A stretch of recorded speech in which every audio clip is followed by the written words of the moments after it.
Највисокиот годишен бруто приход за 2017 година е пријавен во годишна даночна пријава која што била поднесена од скопјанец и изнесува 212 милиони денари. Втор на листата со највисок годишен бруто приход е исто така жител на Скопје, кој во својата ГДП пријавил приход од 207 милиони 587 милијади и 649 денари. На оваа листа се најдоа и жител од Струга со остварени 135 милиони 137 милијади и 869 денари, како и жител на Битола кој пријавил 92 милиони 922 и 049 денари. И во 2017 година здравството, фармацијата и информатичките технологии остануваат сектори каде што се исплаќаат највисоки плати. Така што, највисоката годишна бруто плата во 2017 година е исплатена во секторот здравство и изнесува 167 милиони 687 милијади и 011 денари. Во истата оваа година, највисокото дополнително примање и на доместок од работен однос изнесува 46 милиони 307 милијади 898 денари на годишно ниво. Што се однесува до највисоката капитална добивка, остварена од граѓанин на Прилеп и изнесува 43 милиони 973 и 500 денари. И до 2017 година највисока капитална добивка останува она од 2008 година во висина од 908 милиони 995 и 813 денари. По основ на дивиденди и други приходи од учество во добивката, заработка од 202 милиони денари е пријавена во годишна даночна пријава на граѓанин од Скопје. Во највисоко рангираните приходи по основ на повремено или привремено вршење на услуги доминираат граѓани од Велес, од кои прво рангираниот во 2017 година заработил 88 милиони 386 695 денари.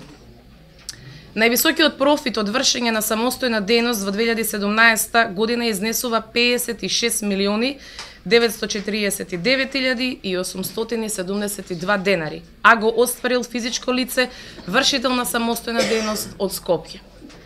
Што се однесува на остварени бруто приходи по основ на имоти и имотни права, како што се издавање на земјиште, станови, деловни простори, превозни средства и друг вид на имот, во 2017 година прворангираниот е даночен обврзник од Скопје, кој што пријавил 52 милиони 119 и 889 денари. По основ на авторски права и права од индустријска собственост, највисок приход во својата годишна даночна пријава пријавил граѓанин од Скопје, кој што изнесува 32 милиони 786 и 556 денари.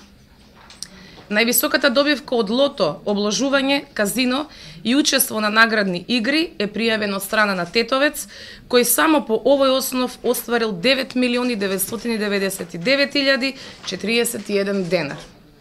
Според анализите на годишните даночни пријави, пензионери од Скопје и Битола пријавиле највисок приход, кој што го оствариле по други основи покрај пензијата.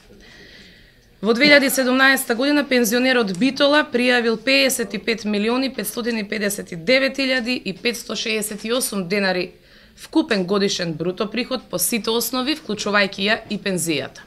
Додека највисок бруто приход само по основ на пензија е пријавен од страна на скопјанец и тоа во износ од 5 милиони 728 и 934 денари. Станува збор за пензија која што на даночниот обврзник му се исплаќа од странство. Може да ни кажете во првите 2 месеци од како почна, како е воведен прогресивниот данок, колку пари се обрауваат за месец јануари и февруари? Имате такви податоци? Се уште немаме таков податок. Кога може да ги очекуваме? Би требало по завршувањето на прво тромесечие, за да ги направиме таквите анализи. Сепак, прогресивното оданочување ја оправда својата примена.